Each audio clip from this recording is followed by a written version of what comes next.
my God, I'm so excited. What's up, everybody? This is the best day of my life. Hi. How are Nice you? to meet you. Oh my God, you're so cute. I'm so happy to be here. You're taller than I thought. Okay, hotties, are we ready? I think I have a short voice. Not to make this about me, but it kind of always is. Oh my God. Are you mad at me? You guys, I feel so blessed. It's like you put good out into the universe, and then you end up in moments like this. We have Matt Rogers on the pod. Hi. I'm so happy excited to be here in your cozy little setup. We need that. We had a guest recently who said it was like ghetto. Oh, give me a break. No, I know. He just wanted attention. At the end, he was like, "Thank you so much for having me." He's just like really silly. He just really wanted silly. to cause a little mess and a little drama on the air. But then BTS, everything was Gucci. Exactly. But okay, so I am not even being dramatic. When I DM'd you to come on, I started tearing up and just I was like jumping up and down in my apartment. It was just, I'm getting emotional. Wait. Oh my God. Wait, this is fucked. I'm excited. This is fucked good. up. I'm excited to be No, here. I'm There was an getting- energy about your DM. I wanted to respond. I don't know. It just like something happened. I'm like, Kelsey, cut the cameras. Cut the cameras. Can you like explain to people the lore of the award show that you guys just put together? So the Las Culturistas Culture Awards is sort of like, I guess, a spin-off from Las Culturistas, which is the podcast that Bowen Yang and I host. We've been doing the awards in some form for like 4 years. So there was 1 week where I guess pop culture was a little light or something, and we didn't have anything to talk about. So we probably got stoned knowing us, and we're just like, let's just do a bunch of categories for an award show, the Culture Awards. Right. That is never going to happen. Most amazing impact in film, and like best beverage, and like, hypochondriac award for illness we think we have this time. It's just like all this stupid shit that just like made us laugh. Yeah. And then we said on the podcast, you guys, the awards are canceled. We have creative differences because they were never supposed to happen. Right. And then Lincoln Center approached us with like this opportunity to do a free show in the park. Okay. We were like, oh, maybe let's do the awards. Sure. Yeah. So we told our readers, which is what we call our fans, the awards were happening. And I was like, oh, maybe some people will show up. No, you're a so lot cute. of people showed up. Right. And then the next year, we did the same thing. And so many people showed up that it was like a lot of people got turned away. So then the year after, which was last year, we did it as a ticketed event at the King's Theater in Brooklyn. It felt weird to not try and share it with the rest of our audience. We were having like viral moments online for stuff that people couldn't even see. Like Taylor Swift sent in videos to our second year of the award show to accept awards. I was like, maybe there's something here. And so we went out and pitched it as, a comedy special disguised as a real award show that like satirized award shows. One place wanted it, which was Bravo and Peacock. Now they've officially let us get away with it. We did it. This came out yesterday. August on 5th. Bravo. Yes. And tonight it's out on Peacock. It's out right now on Peacock, and you can be streaming. And I'm so excited about it. It's still our same bullshit, just now there's Jeff Goldblum involved. No, and that is chic. I just feel like y'all are like, I think it's really impressive. You guys do such a good job of like truly being stans and like appreciating all the people that you interview and have on the pod. And like, also, you have your own careers. Like, I just feel like it's such a hard thing to balance. Alexa and I used to work at the Ellen Show. Have you heard of it? Yeah, I have. Right. I'm familiar with Ellen. Yeah. Her work. Yeah. And Adina and I worked at Dr. Phil's production company. Oh, wow. Right. No. So and now y'all I work... really mess around with the problematic queens. Right. You keep taking it's not hits. It's Right. you keep growing as a result of your experiences. Oh, what do you do? Yeah, but you know what though? That's really important. I remember Yeah. like my first job in LA was I was a writer for the other two. That was my favorite show, and it was also a learning experience. Yeah. You know what I mean? Yeah. And it would be the first of many. And I've had so many experiences that taught me so much that were not what they're going to be on face value. And I Right. think the more that you're really doing anything in life, but Right. especially with the entertainment industry, because it literally traffics in smoke and mirrors, it's going to be constant realizations that things appear one way, but they are another. The concept of the award show is like the number one example of that. It is not what you see on face value. I remember Yeah. being 7 years old and watching the 97 Oscars. Right. Yeah. And looking in that room and being like, I don't belong here. I belong there. Mm-hmm. And I remember I became this person that was like obsessed with the concept of like being nominated for an Oscar, going to the Yeah. Oscars. Yeah. And then this year I went, and it's in a mall. It's Right. fully in a mall. Right. In like the bad part of LA. No, when you go to like the Beverly Center for like a step and repeat, you're like, this is sick. It is humbling. Yeah, it is this real. is sick. It's like when you go to a premiere or you go to any red carpet, you think like people turn up, they get out the car, they step on the red carpet, flash cam. People are screaming. Yeah, it's amazing. None of it. It is not that. You wait Right. in a line for 25 minutes if you're lucky, with everyone in their full beat and shoes in the Right. heat, and then you get on. The photographers take 3 pictures of you, and then they're done with you, and you feel it. Oh, and they're like, next. They have to write on the board what your name is. Matt Rogers, not Max Rogers. And then, not ready and then for they'll that. spell it Rodgers. You know what I mean? I'm just saying for fun, just to throw a little D in there. just a little, throw a for little D fun. in there, which I'm never opposed to. Oh, and you know Um, what? These days, I am opposed to it. But Are we you? get- Have you been trying something new? Are you not When ready does to this say air? it on the mic? When does this air? No, Why, are you launching Lesbian Phase like August 2nd? no, I know. Literally, I'm like, there's an episode before yours, babe. The kids say I'm pan now. I've always just Okay. said I've always said fluid, Yeah. but they all want to give me a label. But anyways, Listen, isn't it This- funny how there shouldn't be labels and there's no labels, but also now there's a million labels? No, I'm it's like kind of back now- at the start. I'm like, let's just. now I'm the bad guy because I'm like, I'm down for whatever. It's like, I can't. It is Anyways. kind of interesting. It's like we're supposed to live in a world where everyone should be empowered to do whatever, and then Right. like there's lots of different issues that people can have with all sorts of things. And that's why you just need to know what makes you happy and just run towards that.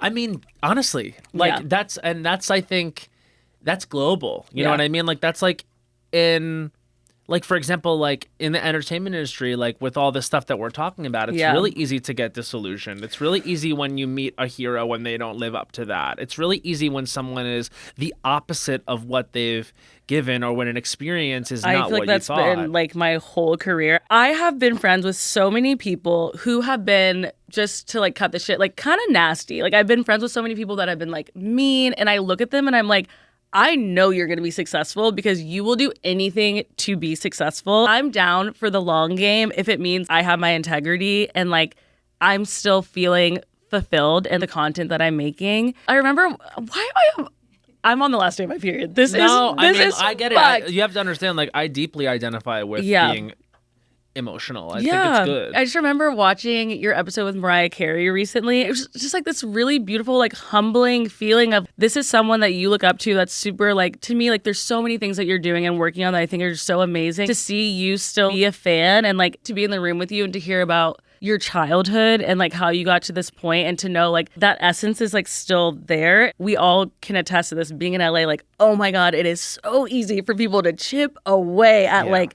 that little Sierra, that little like version of yourself. That's why I'm getting emotional because I've met a lot of my heroes and it's been like terrible. And it's not because, it's just because they're not like real people. You know what, too? First of all, I want you to know I receive everything you're saying, and that means the world to me. But I do want to tell love you, it. like, I think that's why a lot of times, like, if I had opportunities to meet someone I knew it was important to me, Mm-hmm. I always was like, I don't want to. I want to wait. I want to, I get like, that. because I think deep down, I was like, I'm going to bet on myself that Mm-hmm. there's going to be a time when I can meet this person and they're not going to disappoint me because I'm going to be meeting them at a certain Status level. or, yeah. But that was like self-protection. Yeah, you know, totally. because I know how people are. And I also know that I've met a lot of people that have come on my podcast and I've only had lovely interactions. I got to Totally. say, like if it wasn't a 10 out of 10, it was an 8 out of 10. Yeah, You know what I totally. mean? Like, but I also know that they're meeting me and Bowen as a brand and as an opportunity. Totally. So it's like I feel like I've been really like fortunate in Yeah. that the interactions I've had have been really amazing. Yeah. But I also know that I was not the person getting them their coffee. I was not the person parking their car. I was not the person, you know Right. what I'm saying? I can also clock that like I'm really happy that they come into an environment where they want to have fun and they're Totally. positive.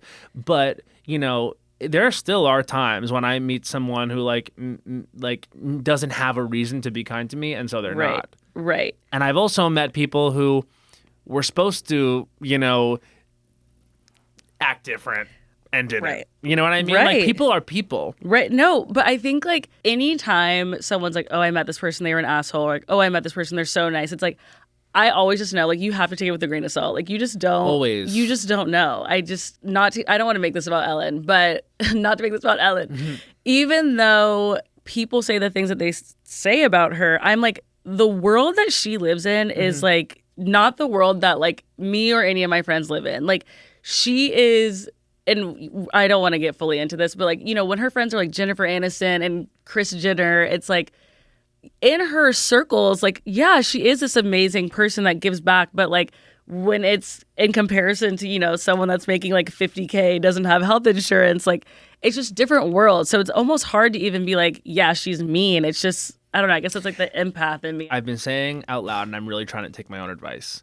Clock the way that people make you feel. If they don't make you feel good, like either you might have to look at the person or this atmosphere. Yeah. Like, but there's going to come a certain time when it stops being worth it to try to keep a relationship with, an admiration for someone who's not making you feel good. Yeah. And a lot of us have to deal with certain people like this because of work or because of an environment that we, may be in. But especially when you're like an entertainer and you're performing, it's so innate in you to like scratch that itch of like, I'm working towards like not being liked, but something, you know what I mean? Like turning it on for someone. If I'm to take it like all the way back, like to why I even do this, there was something to like me wanting to belong somewhere with people. You know what I mean? Like, totally. I think I was like a little kid, and I just wanted to be able to express myself, because I always have been like a kid with big emotions and big feelings. I relate to that. Big instincts. Yeah. And so when something starts to creep in that maybe is telling you to be smaller, whether it's like being different from everyone else, like in any way, it's like the way you look, the way you act, the way that you might be inclined, there's, once that voice comes in, it's hard not to be like, tamp it down, tamp it down, tamp it down. Totally. Because all you want to do is get it off your chest, especially if you're someone who by nature is performative and expressive and extroverted. Yeah. And I've always have been. Yeah. And so then it kind of became this thing of like, well, I'm going to follow my interest to my happiness. But I didn't really start doing that until I was in college. I had like been like a sports kid and like really serious about it, and still. Were you running track? I was. Both my parents, they're Olympians. They ran track, which was also like, we were dying doing the research. We were like, wait, we're going to talk about track stuff. What were your parents' events? 400-meter hurdles. 400-meter hurdles, both? Yeah. So we Are they gold medalists? My mom's a silver medalist. I know. Who's your mom? Sandra Farmer Patrick is my mom. And then like FloJo was my godmother. Like we were that. I know. Like that was their time. But wow, amazing. We're like I'm about to go to Tokyo for like world championships. We're like very. You guys are a track family. No, my brother still runs. Like I ran track in college. It's a whole. Wow. It's a whole thing. Yeah, I was a miler. I ran a 4:36. We know. Oh, you know my stats? Why? It's because you want to know what? One of the readers, this is how you know you have a loving fan community. They put all that information like on my Wikipedia page. And I'm like, not this. I was like, I'm happy y'all are proud of me because of my SAT scores, but they don't need to be on Wikipedia. Sometimes I'm like, why did you guys put this on there and not this other proud thing? Of you. But that's like, it goes back to what we were saying earlier. And I want to finish the thought that you were just going on. Yeah. Like, you guys have really... You've like led with vulnerability. Like you've really created this environment of people that are just like authentically themselves. And kind of you were talking about what you were just talking about, and it made me think of something I always say, like, you can never do the wrong thing with the right people. And it's like whenever you're someone who just like constantly feels misunderstood, and then you get to like, let's say LA or wherever you are with your people, and like when you are authentically yourself, it is so liberating when someone sees you and gets it. And relaxing. Yeah, oh my God, it's the best. You use so much energy, like, being anxious. Yeah. Really, that's what it is. If I ever find that I'm exhausted for no reason, it's probably because I'm anxious about something. I mean, even putting the awards together, I was just like having what was basically like a 4-week-long anxiety attack about like getting it right. Yeah. And that's something I have to work on. What were you anxious about? Not necessarily Candidly, going wrong. Yeah. The dance. So we do like a vicious dance and full performance of Lady Gaga's Abracadabra to start the show. Right.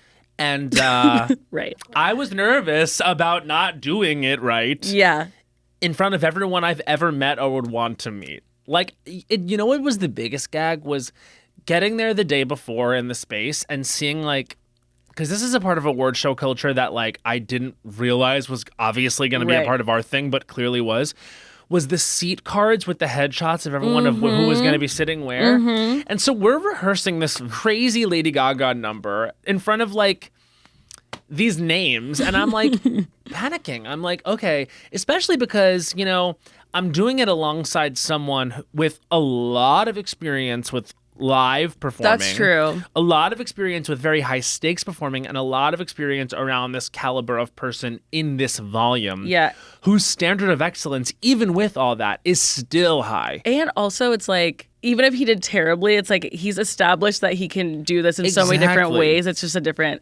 And I do think that like it was different for me in that regard. 100%. And so I'm going to be kind to myself. You have to. And say I did great and say that I made it and it was actually like, you know, there were reasons for me to be anxious about it and I overcame those things. Yeah. And I'm really proud of the result and really proud of how that performance turned out among other things. But yeah, I mean, it's really important to be surrounded by people that make you feel good, especially when you have a tendency to treat yourself badly. It's so lucky, it's a blessing too that like you get to like work with someone and go through those things together too. Before this shoot I was like coming from work and like crashing out and I was like, I love that like I am being a manic insane version of myself and like I am with two people that just like get me and they're like we got a job to do, we're gonna get it done and then we can be silly. You know, we do what we gotta do. I mean, no, listen, literally. Sometimes the body just needs something. Paul was like, did you eat today? I was like, girl, you know I haven't thought about that. Yeah. Y'all's friendship also is just like, I'm from Texas. I grew up in like predominantly white environments and like I always say this, like the white people in my life make me hold white people to such a high standard because I feel like I have like people in my life that are just, they're normal and they get it and we can have very nuanced conversations and like all of it feels like just such a really exciting thing to come together and it's fun to watch you guys do it together. Well, it's interesting that you bring that up because like I have learned so much. Of course. Like because I grew up on Long Island and there were not a lot of people of color. Right. I actually think there were 2 Asian kids in my entire high school. Right. I remember their last name. Like they were I won't say their full name, but they were the Phams. And it was not a diverse place to grow up. And so then when I moved to NYU and it was like in New York City, it's just the definition of what a melting pot is. It's just you learn so much from being around different kinds of people. Yeah. Because you have no choice and also because it's important. Right. And I remember like the person I'm gonna get canceled. Like there's no other option. Fuck, you gotta be diverse. But I mean like it literally it's just like and I'm such a better person because I understand like or I have some semblance of understanding like what Bowen's experience is like as a gay Asian man. Like I'm so like grateful that I get to be exposed to so many different kinds of people in the work that I do. And I just really always want to make sure that my platform is one that like is a place for really everyone unless you're harmful. It should be a safe zone and a fun place. That's the one. Those are the 2 things I care about with Las Culturistas. I don't even care if it's interesting. I just want it to be safe and fun. Like I don't care if you learn. I just wanted you to laugh and have a good time and your shoulders drop. Yeah. And we do learn along the way, you know what I mean, from each other because that's when people start to really talk is when they feel comfortable. I want like every person in entertainment to be like you. I really like. You don't though, because I'm telling you, like it's worth it to have the bad experiences. I've trauma bonded with so many people at so many shows, and I wouldn't have it any other way. Well, they say that like when you go through something that's a toxic environment, or you see behavior that's like negative behavior. you either decide to replicate that behavior because you see it working and you see it in action, and or you see someone get away with it and are like, I should be able to get away with it too. And it's like that kind of like unrepaired trauma from that situation that then grows out. Or you can say, I know how I'll never do it. Never. You know what I mean? Like, Never. I know I'll never treat someone like that. Honestly, thank you for modeling behavior that I know not to repeat. I know I've like joked about some like crazy environments I've been in, but I have worked with some people too that have been like amazing. Daniel Leary, shout out. He's going to love this shout out. Oh my God. I want to know, so what from the show didn't like make it live? I won't say what happened, but we did have a talent drop out on the day. The day of? Mm-hmm. And I That's kind of showbiz. knew that something like that would happen. Like, I kind of was like, and that's another thing about being around long enough to know, is that you can always guarantee there's that one thing that's going to happen at the last second.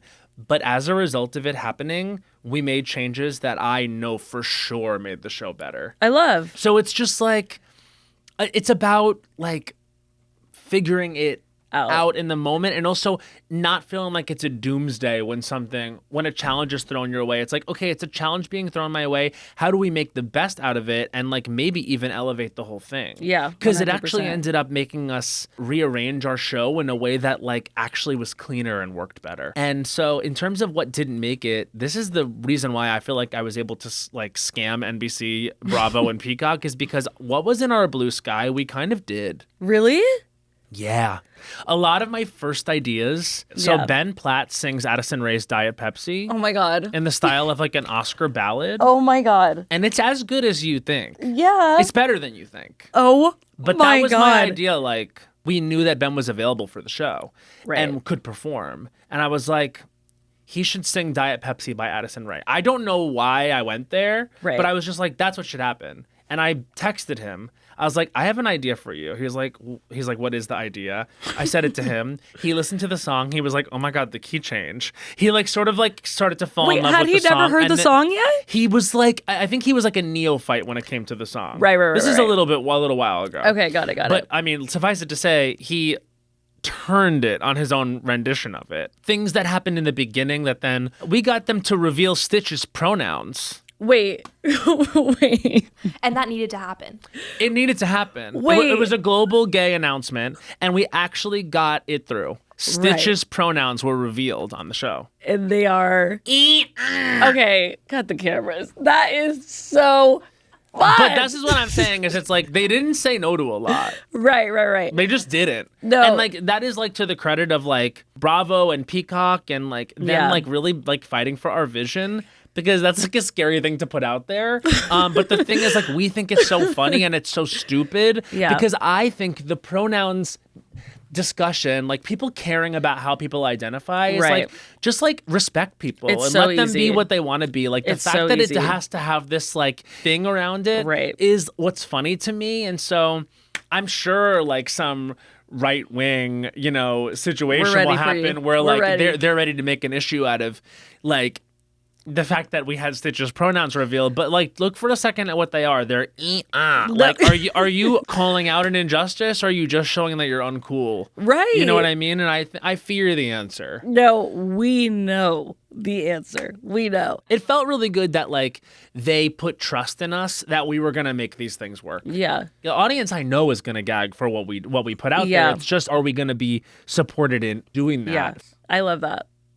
So we came up with our own silly What'd you little come up with? Matt's Choice Awards. Oh wow! Are you down? Yeah, I'm down. So obviously inspired by your award show, we have some categories that are very chaotic. Okay. And I hope you're down to be silly. And Let's to play. go. Imagine Okay. I wasn't down to be silly. No. Like, it's me. We're good. You walk out. I storm out. In the category of Dream Blunt Rotation, Let's go. Meryl Streep, Al Roker, Mm-hmm. Kelly Clarkson, Miss Piggy, and lastly, Barbara Streisand. Okay. So I'm going to walk through this. And I need that. Meryl Streep, I think, would be incredible to get high with. And I know that she knows what she's doing, because if you watch the movie Adaptation, she actually gets high in that movie, and she does a really amazing job of like looking at herself in the mirror and being stoned. And I'm just like, what her brain would unravel and do and say, I'm interested in that. Right. She's interested enough in her work where I'd be like, she can join the Dream Blunt rotation. Okay. The second one was Al Roker. Yeah, Giggle Fest. Silly. I think this would be fun. And So I've silly. met Al a few times, and he's always a good vibe. That's something I don't think he gets enough credit for the good vibe that he is. No, when you said each that, I and was every like, day. okay, let's get Al on the pod. No, 100%. Like, he's great. The third was Kelly Clarkson. she doesn't like weed because of her voice. But she would be really fun to smoke weed with, I'm Right. sure. And I actually think that, I'm not going to say it's going to happen in my lifetime, but like I would love that. And We're I'd love to put it out manifesting. into the atmosphere. Because we could do an edible, Kelly. You know what I'm saying? 100%. Like it could be that. Fourth was Miss Piggy. Miss Piggy. I don't think that we would do anything to her because she's, I think, plastic. Right. And I'm just going to be real. We don't want her to like burn or whatever. And the last one was, Barbara Streisand. no, that's she probably would get really crazy. I don't think it would be normal. I bet she's one of those that's like never smoke weed. So I don't want to now. Like, what is she? Almost 80 years old. Like, I'm not going to be her entry point. It's not No, my that's dream not blunt okay. rotation. You know what I mean? And that's But where me, we started. Meryl and Al Roker, the three of us, perfect. Good old time. Puff, puff, pass. Good old time. Let's go with the good sativa too. Oh, Good as social. I want to get into marijuana. One of my favorite. I would do. things. Is it really? There are times when I've created things when I've been high that I still love performing to this day. Like Right. a few songs in my Christmas show. Right. The idea came to me when I was high. I wrote some of my favorite things when I've been high. But I think it's a little bit dangerous to be like, I need weed this makes to you be- creative because Yeah, I agree. I think that would lead to a dependence or like an indulgence in it that's Yeah. like promising a result that like can't necessarily be guaranteed. Yeah. I've written most of the things in my life or created most of the things in my life from a not inebriated state. Yeah. So I would be hesitant to be like, it makes me more creative. What it makes me is hungrier, hornier, and sleepier. Caffeine makes me horny. Caffeine makes you horny? Yeah. Does it? I've been like, I'm like, Kelsey, cut this. I've been drinking Red Bull recently. They just sponsored a And little you've been party. horned I threw. up. I literally have a sip, but it's like 9 a.m. and I'm like, Don't cut this. This is huge for Red Bull. I know. Red Bull makes me horny too. Right? Yeah, but usually it's because I'm drinking like a vodka Red Bull and I'm like out at some gay function. They sent me these like apricot flavors. And then what was the other one? The white peach? It's insane. White Peach Red Bull? It's insane. Okay. The category of movies that deserve to be a Broadway musical. Okay. The Revenant, 2015. My Cousin Vinny, 1992. Romeo and Michelle's High School Reunion, 1997. Zoolander, 2001. Girl Interrupted, 1999. I think, can I tell you, the producer hat, Right. the one that's the biggest hit, Yeah, My Cousin Vinny. yeah.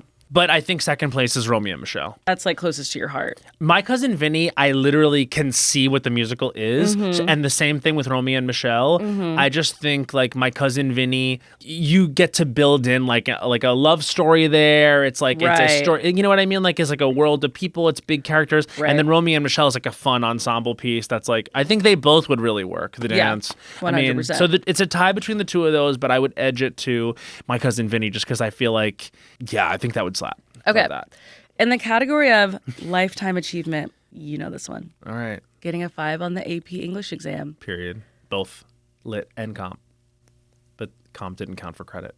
Right. Co-hosting the Today Show with Jenna and friends. Okay. Winning prom king. Having your own Christmas special. Interning at MTV. Wow, the research. No one ever asked me about a lot of these things. No, these girls, we work so hard. No one ever asked me about interning at Teen Mom 2. Okay? And we're ready to talk about it. I mostly just stapled their Taco Bell receipts. I'm not kidding. I literally was in the office. I never got to go on site. So I'm going to eliminate that one because I really just stapled like Taco Bell receipts. Well, that's okay. Which were like had to be notarized and stuff. That was crazy. I was like, because it was budget. You know what I mean? It was just like the Right, crew. We were right. crushing Taco Bell all the time. This was a different time when like you thought you could eat Taco Bell like 5 times a week. Right. 2010. And that was my safe space. Winning prom king. That like at the time I think was meaningful to me because it felt like I won high school after starting it with no friends. Right. That was when I felt like, oh, like I must have done something here. I had like a positive impact that people like, you know, didn't not want to vote for me. Like Right. they voted. But then I found out that it may have been rigged. Oh, Yeah. Later, someone was like, you Exclusive. know that Brittany stuffed the ballots Oh. so that her friend Jackie could win. oh. And they were like, and she could tolerate you winning the most. That's what I heard. Oh, this is getting nasty. It's having my own Christmas special. Okay. That's my lifetime achievement. I really feel like that's been one of the joys in my life is the Christmas stuff I get to do. Okay. Because it's every year and like You're it's a so Christmas guy. me in like a nutshell. Yeah. In terms of sense of humor. I love. Okay, we have a few more. Okay. But the 5 on the AP Lit was good too because you want to know what one of the books I used as my my essay question was Pride and Prejudice. Oh. And then I ended up being in Fire Island years later, which was a gay adaptation, modern, of Pride and Prejudice. So love it. What's funny is I actually, in my essay in AP Lit, this is surreal, but it was like, pick a relationship between two people in this book and talk about how one character is a foil to another. And I chose the character that I ended up playing. Wait, that in is the insane. movie. They wrote the script, basically. Yeah, sorry, Joel Kim. Oh my God, love Joel. In the category of worst things that can happen on a red-eye flight. Okay. Taking an edible before boarding. Then the flight's delayed. Hate that. Burlesque is not available to stream on the flight. We're stands. He's like, you're scaring Love me. burlesque. Your seatmate is sexting in massive font. Everyone can see it, but truthfully, you're the only one that's really looking. There's some shame there. Baby starts crying, and you realize it's you. The edible kicked in. What's the last one? We're not well. Wi-Fi isn't working, but you can see that you're getting tagged in the same video, and you just keep getting notifications, and you can't And you figure don't out know what it is. Yeah. That would give me a little panic. One time I sat next to a guy, when he sat down, he wrote on his tablet, like, I'm deaf. If you ever need to get up, you have to just like tap me, like it's Yeah. fine. And so I started talking to him on the phone and we started Oh, that's we started sweet. texting back and That's forth sweet. and we hooked up at baggage claim. Matt. Yep. I mean, Yeah, we made out at baggage claim. And then he was like, should we hang outta- out he's right like- now? he's like, let's get outta here. And I was like, I just got off a plane. Like, I don't know. But Was like, he hot? Yeah, he was really cute. Wait, where is he? I'm not asking you that. I don't again. know. I love that. Yeah. You're so free, and that's all that matters. I've never been the type of person to do chit chat at all on the plane. And I get that. Unless I'm going to Vegas, then I will because the vibes are high and it's short. Right. But it was like a long flight Right. and the person started talking to me and he made There's it pretty something clear there. pretty quickly that he was like gay and I was like, oh, maybe there's like a little bit What of a did vibe. he do? Like, I don't know. He just made some jokes or references that Yeah, were like, yeah. you know, whatever. And I was like, oh, okay. And then like it became a thing. Can we be real for a second? Like, Sure. that's like everyone's dream. Like, you go on a plane and you're like, where's the one hot guy or girl? And they sit next to you and then Yeah. like you hook up. Like, that's like, And you know, this is also the era of masks. that is So so not hot. only were That we is so talking like this, hot. but we both were wearing masks, and so like there was a time like 2 hours in where I You was didn't even know like, if he "Can was I hot." see what you look like?" And he pulled it down. I feel like I just had a Red Bull. Yeah. In the category of housewives businesses you wish you were the CEO of. Okay. And y'all know. That you don't know Housewives. Yeah. So this is just for us, it's literally. me and you, the audience. Literally. Great. Sonia Morgan's toaster oven line. Skip. That was nasty. Right. I don't see the market. Is it Gorga? Yes. Gorga's homemade pasta and pizza. Yeah. I love that. She by Sheree. No. She by Sheree is how you define a failing business. That's the only one I do. yeah. That's the only one I Well, I'm sure you know it, not because of you have the stuff. do. Right. Yeah. Right.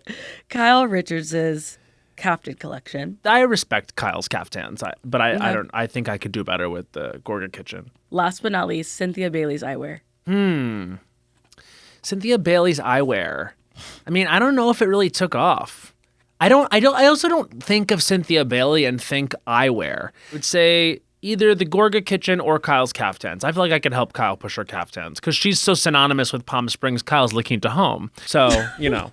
I wouldn't go with her there. I mean, don't we all? No, right. I wonder who got custody of Kyle's La Quinta home. Because it was also Mauricia's La Quinta home. They're done. I don't think they're... I think they're just separate. It's They're just it's sort separate. of been like so unclear for so long that I no longer think people care. And Right. and I think that's what's best for them is because I think the fact that a lot of people were very invested was maybe stopping them from doing something. fair. That's true. But I don't see them getting back together. That's and that's true. just from gauging what they say. Right. Because I do think that she's found greener pastures. She's found love. Or different pastures. And I know what pastures, that's like. period. Right. Wait, are you religious at all? No. You're not? I was like confirmed Roman Catholic. Okay. But I constantly had its number. Find me a religion that's like, yes, gay people rock. Right. And we actually support and think it's natural. Right. I think that there is something to looking at the whole of something. Like Scientology might work for you, like, but guess what? I'm sorry, there's a Sea Org. No. Period. And it's dark. And it's dark. It's the definition of dark. Yeah. Do we need a 19th documentary? You keep doing this thing where like I start laughing and then I'm like, wait, fuck, this is like serious. And No, I'm no, no. like, right. But the thing is, like, it's not, like, because it's me and, like, I should never be taken seriously. But, like, Totally. also with the Scientology thing, it's like, Girl. it feels like we do this thing where there's, like, a reckoning for it every couple of years and then we forget. And then we're, like, back to standing these people. And then we remember and we're like, oh, it's pretty harmful. But then we forget. And it's just, like, I don't know. Like pick. Like just be 10 toes down. I just feel like it's pretty inconsistent, the thing Yeah. with Scientology. And now I agree. probably because there's like 14 of them left because it's so embarrassing. Their numbers are going down? I mean, you go by like the Celebrity Center or the other place, and it's like, it screams that we have something to hide. I mean, Yeah. all the windows are shut. Yeah. What's really frustrating about it is a lot of the people they recruit were just looking to be a part of something. You know what Yeah. I mean? And like, I so true. understand what it's like to be a fan of something. And like, I think it's really awful how they utilized celebrity during a celebrity culture and a tabloid culture that made you think these people were, again, the smoke and mirrors, living gilded lives. True. So, I don't know. I think it's fucked. They talked about that in one of the documentaries I watched. Yeah. Let's do our last segment. Yeah. Our segment is called And I Get That. This whole show, I make it about myself and I talk about myself. And so this is my opportunity for you to say whatever you want. I can't say anything. It could be about the conversation today. It could be about just a hot take. And all I can say is, And I get that. Can I say that I don't know that this segment works because I don't think that you made it about yourself. I think this like perception that you have maybe about yourself, like making it about you, is one that I hope you don't indulge in too much, because I think that the reason why it's your show is because like you can hold that, and like people are going to start tuning in more and more for you. And so I feel like my opinion is whenever anyone drags me for like talking too much on the podcast or relating to someone in a certain way, like I'm sorry, but you didn't tune into an NPR interview. You turned into Las Culturistas, and this is a hang sesh between me and someone I'm meeting for the first time. So yeah, if I have something to say in relation to someone, I'm going to be saying that. And so I would say that I disagree with the premise of this segment, and you should not feel shy about making things about you when the show is your show. So in that way, it kind of is about you. And don't bully yourself. You get that? And I get that. I feel so seen. I'm going to jump.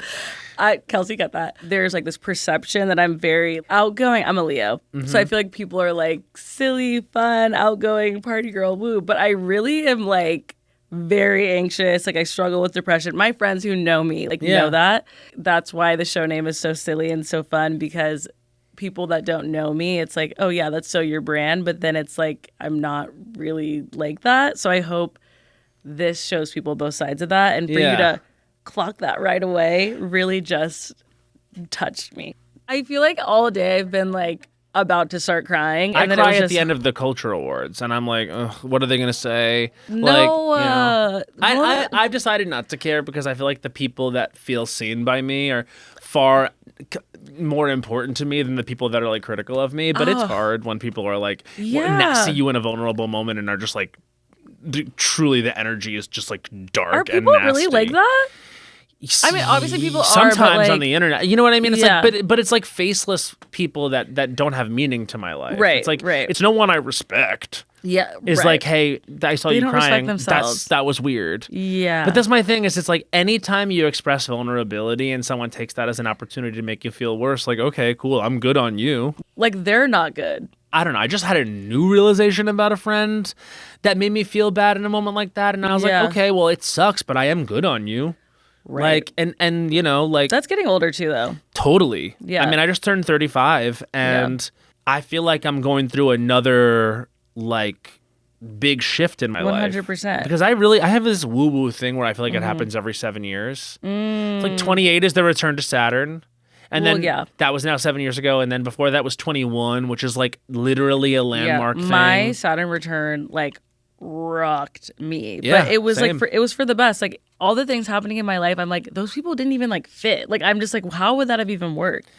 I get surprised sometimes. I'm like, wow, I've been in denial Oh, that this yeah. person doesn't belong in my life for a long time. Yeah. Because people change, but also like people don't. And no matter what the reason is, like one day you just clock how people make you feel and are honest about it. Yeah. And it's hard to make changes based on those feelings, but those are your feelings and your body and your mind are telling you how you feel. Yeah. When you run towards being authentically yourself, we were talking about this earlier, it hits so much when other people see you, but that also means like, God, you really have to protect that and make sure you're being that version of yourself in such a safe space. And then you don't want to be an asshole, obviously. Like you want to be able to be your silly, fun self all the time, but everyone doesn't deserve that. And I feel like there's some things that you're saying that I relate to a little bit. Like a younger version of myself was like, oh my God, I'll take whatever I can get. Like, you know what I mean? So I'm constantly telling myself, no, this version of yourself like makes people happy and makes you happy. Like it's okay to protect it. And that doesn't mean you're being mean or an asshole or whatever. You know what I mean? There's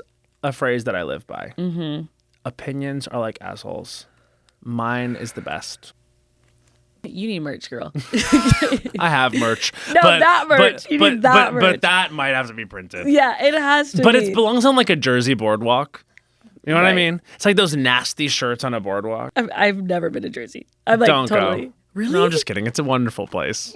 If I were going back in time, Me, one I'm of the like things making that myself one of the fall things into that the would chair. not be helpful to me Yeah. when I started the podcast Yeah. was, hey, edit yourself. You know what I mean? Like, hey, don't talk too much about yourself. Don't share that. Like, it's not your time to talk. Like, Yeah. that would not have been helpful to me. Yeah. It would not be what it was had I censored myself. Yeah. Of course, make space for people. Yeah. But you are. Yeah. And so, like, just like trust yourself and do what's going to make you happy and put together the episodes and invite the guest that you feel is going to like elevate not just your show, but yourself. Yeah. You know what I mean? Because Yeah.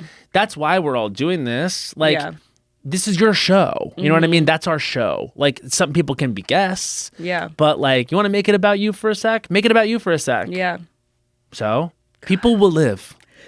They will live. Isn't that crazy? Also, that's what conversation is. Yeah. I share, you share, we connect. I share again, you share again, we connect, we move on to another topic. Yeah. Maybe you talk a little bit more about said topic. I respond, and I get that.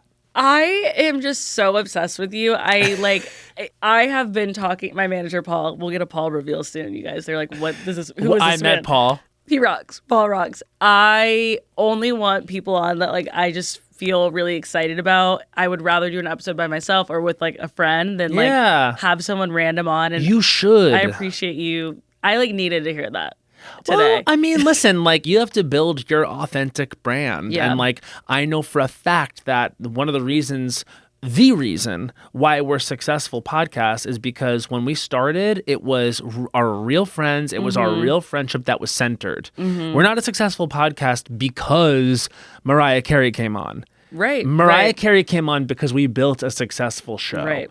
Enjoy building it. Enjoy like the fact that you already have people around you that believe in you and like you're doing the right thing. Oh my. Yeah, I just feel really lucky to be here with you. And with my You're friends. crying. Oh my No, god. oh my God, I'm on my fucking period. That's I'm so- something I never had to deal with being You're on my so period blessed. on the mic. Like that had to be tough. so- I've had ups and downs on the mic because I'll be sobbing on the mic too. Like that's Right. another thing. Same. And also this is the vulnerability that the judges are looking for in the words of RuPaul Drag Race contestants. I know the type of person that I wish I saw whenever I was younger.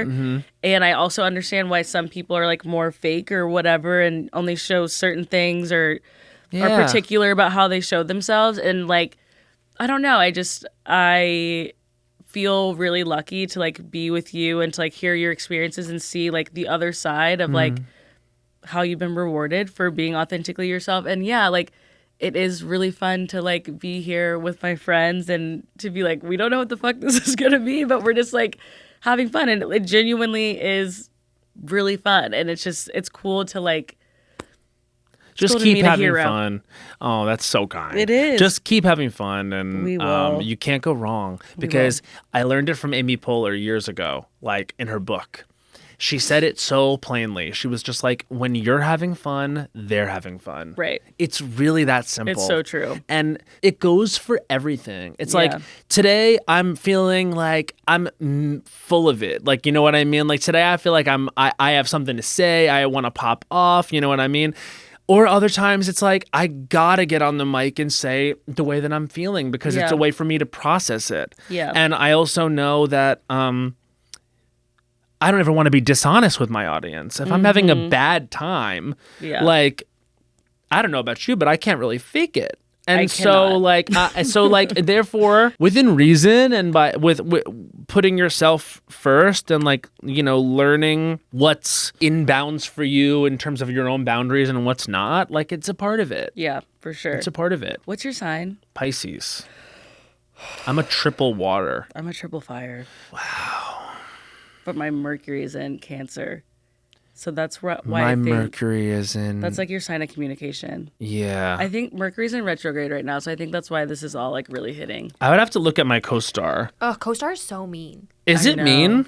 Sometimes co-star told Alex Woods today he's on a flight to Cabo. You don't have to hook up with every person you meet. What do you mean by that? Give me a break. And then he sent it to me like I'm the hussy. Okay, my chart. So we both are. My Mercury is in Pisces. Oh, yeah, so you have so much water. I'm ascendant Pisces. My sun is Pisces. My Cancer is Moon, and my Jupiter is in Cancer. My Pluto is in Scorpio, and I have my Venus in Aquarius, and my Mercury is in Pisces. It's amazing that you're here. Poor thing. Yeah, and then I have a lot in Capricorn, in my like Uranus, Neptune, Saturn, Mars, which I feel like are a lot. And it's always in the same thing, but like I'm an extreme water sign. I love that though. And I'm extreme water sign, and also like very millennial. Right. And so like no, that I can't get behind. I'm kidding. No, you know what I'm saying? But like all those things like result in me being kind of an exposed nerve. And so like I don't really know how to be another way. Yeah. So I'm happy that it's been a positive thing for people to reflect that out, because sometimes I wish I didn't like share and expose so much, because you get like an emotional hangover. But 100%. The fact is like it is the reason why I feel bound to my audience, and I feel like a real relationship with them. Last night I was on the phone with my mom, and she's been like crashing out. She's like, you talked about hooking up with this guy and this girl, and she's like, oh my God, like I'm afraid to listen to the podcast because she's seeing clips. It's not for her. I know. And it was like, I feel like over the years, we have had so many back and forths of her understanding and respecting what I do. She's so proud of me, but her also recognizing, oh, there's some things that you're making that are not for me. And like last night was literally one of the first times that we've had one of those conversations. And I was like, girl, you're not my demo. Like, I don't know what to tell you at this point. The few people that have DM'd me or whatever being like, oh my God, I felt so seen by this. That is what I'm making it for. I would rather have like every single person that follows me on Instagram hate what I'm making, to have one person be like, this nuanced experience that you had, that you spoke to, I've had shame about it for so long. And it's like, you went through that too? And it's really healing for you too, right? So healing. You know what I mean? Like when I've gone through hard things, when I've, you know, had career disappointments and romantic disappointments and, you know, lifestyle disappointments. I've gone through a lot on the mic. I mean, I haven't gotten huge jobs. I've had huge jobs disappoint me. Mm-hmm. I've had major successes. I've had relationship ups and downs, to say the least. I've gone through mental health stuff, and it's all there. It might be hard for my mom to hear. Totally. You know what I'm saying? But like, she's going to be my fan either way, luckily. Same. So there you go. Yeah. You know? She's my mom and she loves me no matter what. Like It's because you're her baby and she wants to protect you. You know what I mean? She's literally like... Okay, we have to stop. She's literally like, I'm worried about you sharing this because I want you to be safe. That's what it is. And it's like... she was like, you're my princess. I was like...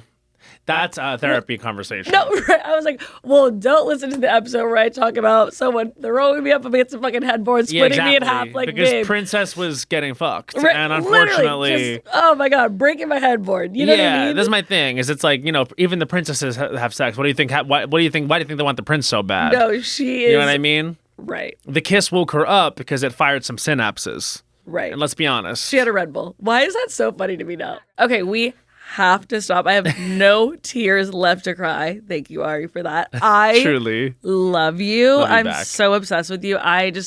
We all just like love you so much, and like we all feel really lucky that you got to come. I'm Seriously. so happy. Thank you for the invitation, and thank you for your very kind DM and for the Diet Coke in addition to the Diet Coke I already walked in with. That was really huge, and I wish you the best. I think Thank you're you. going to be successful. Oh my God, he's so sweet. Okay, we love you. Thank you so much.